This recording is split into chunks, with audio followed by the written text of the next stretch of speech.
वृंदावन बिहारी लाल की, चुगल चोरी सरकार की, उमापति हर हर महादेव की, वैष्णो मैया की जय, हनुमान जी महाराज की जय, जय श्री राधे, जय जय श्री राम।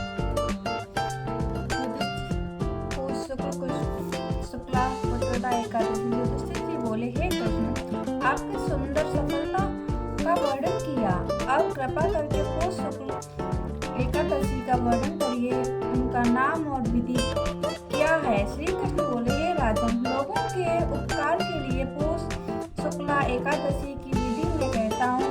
यह सब पापों को दूर करने वाली पुत्रदा एकादशी है। सिद्धि और कामना को पूर्ण करने वाले नारायण इसके देवता हैं। पापों को हरने वाली कथा को मैं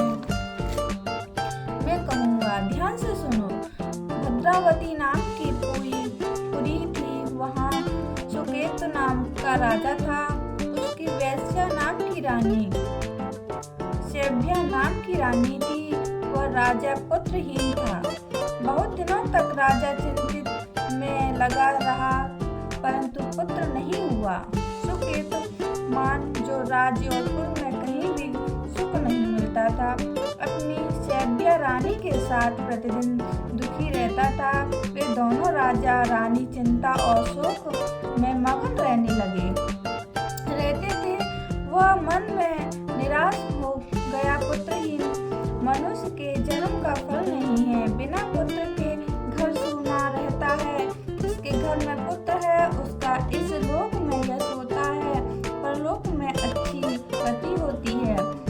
जिन पूर्ण आत्माओं को सैकड़ों जन्म का पुण्य होता है, उनके ही पुत्र और पोष होते हैं। पुण्य और भगवान की भक्ति के बिना धन और विद्या नहीं मिलती।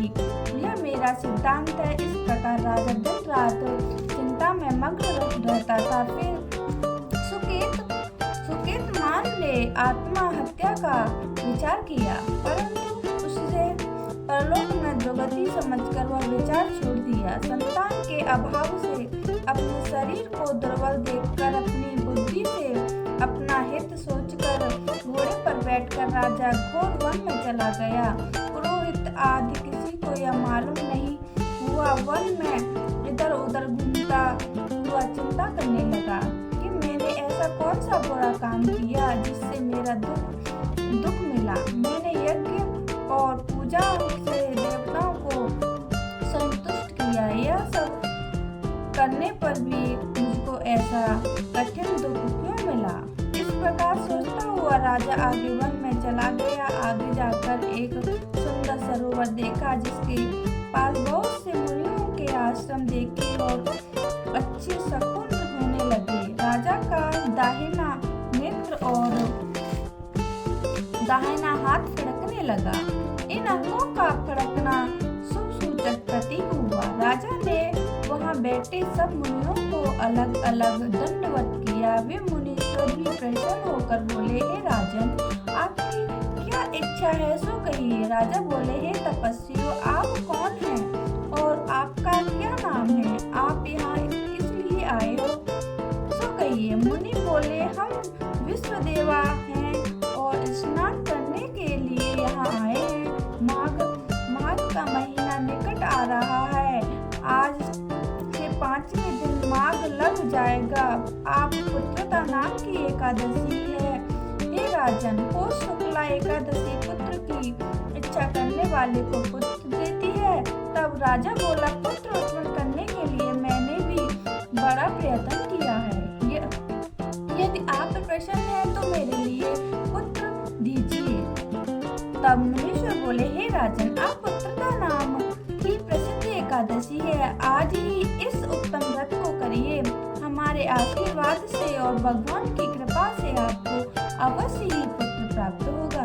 इस प्रकार उनकी आत्मा से राजा ने पुत्रदा एकादशी का उत्पन्न व्रत किया। द्वादशी में पारण करके मुनियों को बारंबार प्रणाम करके राजा घर पर आ गया।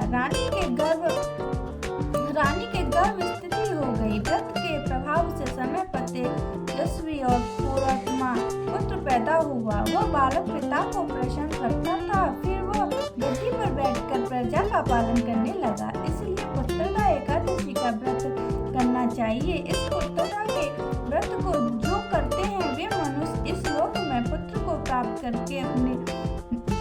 करके मरने पर स्वर्ग को जाते हैं। बोलो पुत्रदा एकादशी की जय। बोलो वृंदावन बिहारी लाल की जय। जुग जुग सरकार की जय। अब हम आरती करते हैं।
वृंदावन बिहारी लाल की जय। जुगल जोड़ी सरकार की जय। जय जय श्री राधे।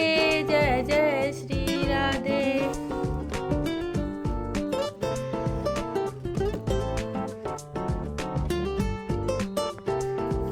मेरे चैनल को लाइक सब्सक्राइब करें। बोलो जय जय श्री राधे। जय जय श्री कृष्ण। बोलो वृंदावन बिहारी लाल की जय। जुगल जोड़ी सरकार की जय। आज है पुत्रदा एकादशी। इस एकादशी को व्रत कर एकादशी के तो सारे व्रत ही बहुत